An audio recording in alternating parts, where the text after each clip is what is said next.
今晚查寝，有3个宿舍出了事情。怎么今晚那么多宿舍出事？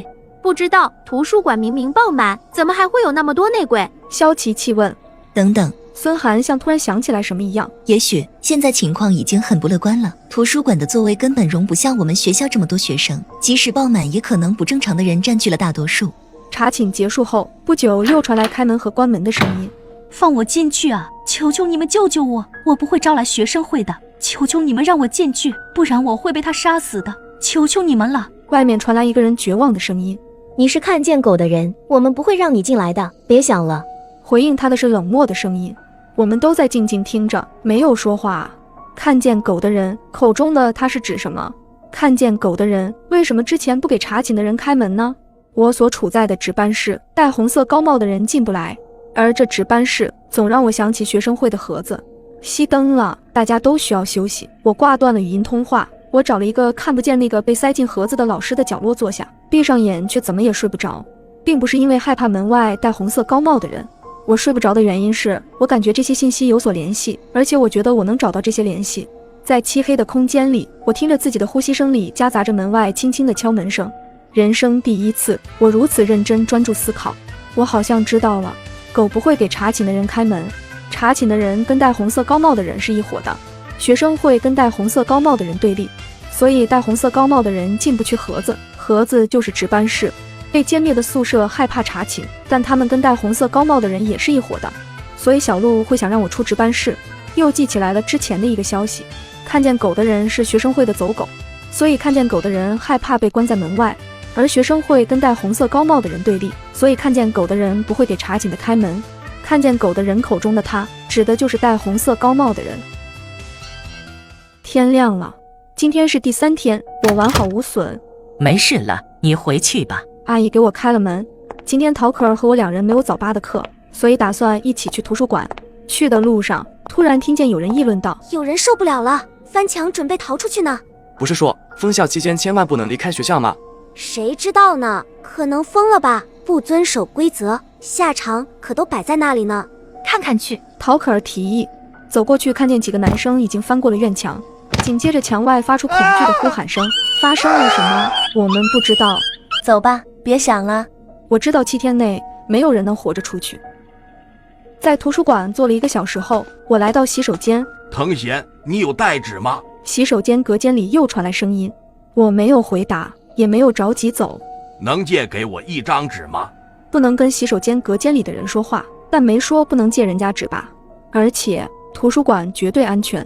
我走过去，将纸从门缝里塞了进去。谢谢。又过了一会儿，那道声音再次响起。制定规则的人是想把你永远留下的人，千万不要在学校待满7天，别坐17路公交车，别步我们后尘。我们恨学生会，我们恨戴红色高帽的人。说完后，那道声音没有再次响起。我之前递进去的纸出现在了我的脚下，我捡起来，发现上面有一行字：1、2、3、4、6、7，其中有一个数字跑掉了，什么意思？还有，老兄，你怎么进女生厕所呀？在图书馆必须保持安静，不然会被管理员惩罚。我不打算把刚刚的事情告诉陶可儿，我怕他控制不住自己，然后发出声音，还是等晚上回宿舍我再公布。下午一转眼就过去了，我一心想着那张纸上的话，1、2、3、4、6、7，有一个数字跑掉了，什么意思啊？越想我越怀疑自己会不会记错了，就如同如果看一个字看久了，自己会对那个字觉得陌生一样。我又想起那句话，不遵守规则的会死，遵守规则的也会死。那如果我既遵守规则又不遵守规则呢？或许那是一条生路，不能当待宰羔羊，不能让自己紧紧贴上被杀的标签，要选择性杀死规则。我选择杀死的规则是坚持7天，7天后学校解封，坐上17路公交车离开这里，在学校解封前千万不能离开学校。那我应该什么时候离开学校？吃完晚饭，我迫不及待回了宿舍。等宿舍人都到齐后，我把今天在洗手间得到的信息跟大家说了。洗手间里的话可信吗？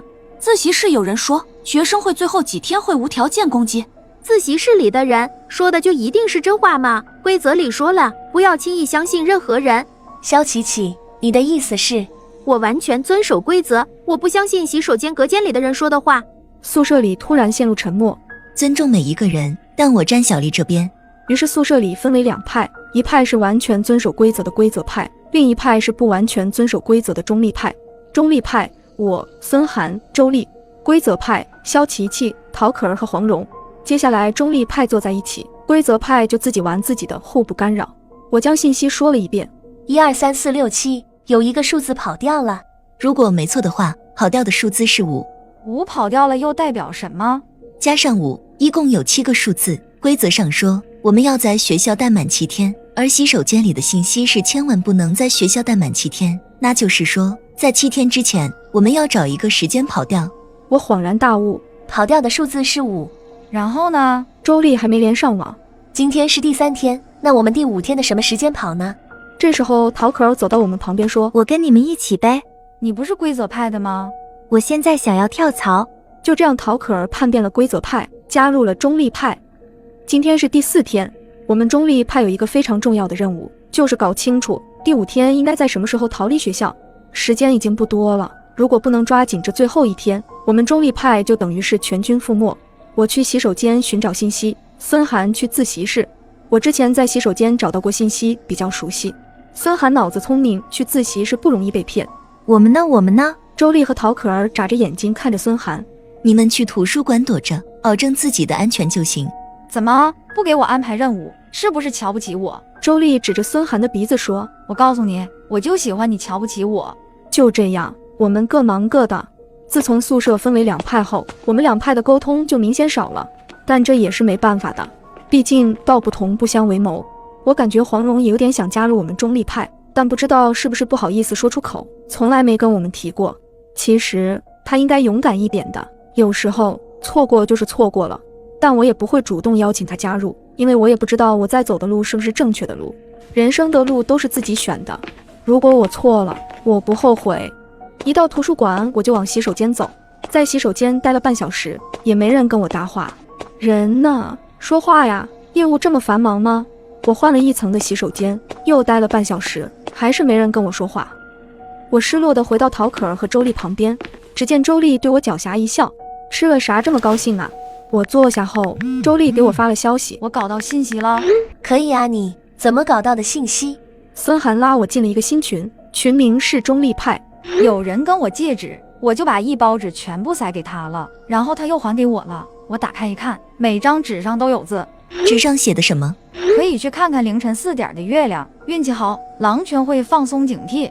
从前有3兄弟站一排，中间的兄弟死掉了，旁边的兄弟笑哈哈，中间的兄弟不高兴，又撞死了一个兄弟，还有一个兄弟跑掉了。狼群对你吃的食物的味道很敏感，也许你有办法。有什么办法？不知道，纸上没写。第5天凌晨4点出发，狼群指的是某种危险，究竟是什么我也不知道。信息上说凌晨4点可以去看月亮，运气好，狼群会放松警惕。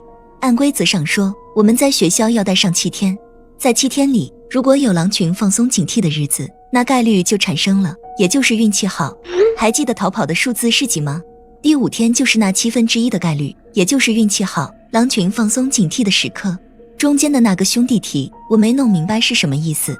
没事儿，说不定是迷惑选项呢，别管了，我都迫不及待要逃跑了。如果我们没有得到第5天逃跑的信息，那周丽的信息提供的就没有意义。信息环环相扣，我们实在是很幸运，在信息提供的偶然性中搜集到能拼出生路的信息。根据孙涵的分析，这次我们要杀死的规则是晚上12点后不要出宿舍，要等到天亮才行。